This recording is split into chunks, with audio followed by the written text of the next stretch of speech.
Kasee na guso shane de mo konsum foforo mu mensi krache pani foforo yayi no ba ni anwa so bekwai eyepo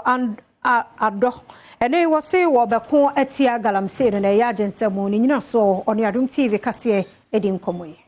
Onipa foforo a hono ana sese wo mo ayi na wakoye municipal chief executive ewo bebieni anhweaso bekwai Paul Ando edi atudwa se Galamsey ahodo a ekoso ewo mpatemu a asei omanfo kwadwuma ani nsu ahodo no obehwe se obehia empenifo ahodo bi ewo mpatemu ho no makwa atia sa Galamsey no issue bordering with the illegal mining enunti meka se ye humia ya omudi sa adwumadie no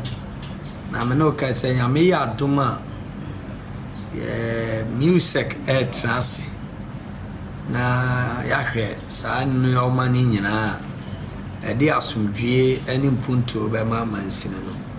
na enkanka illegal mining ya mukwan a be fa so na ya tuso esa Osan ede nsem foforo sei ene tudwa efa anamonto aban ne etu a wode nhihye egu akwam ewo mpatemu a eso abanfaso ama omanfo epese koma ade ya che mrantie no adwuma no che no ti me facilitate adwuma no ententem enti minim yie se dwumadie no ebeboa aba so ebeboa yen na ma nipa kakra bi a ebetimi anya omo ate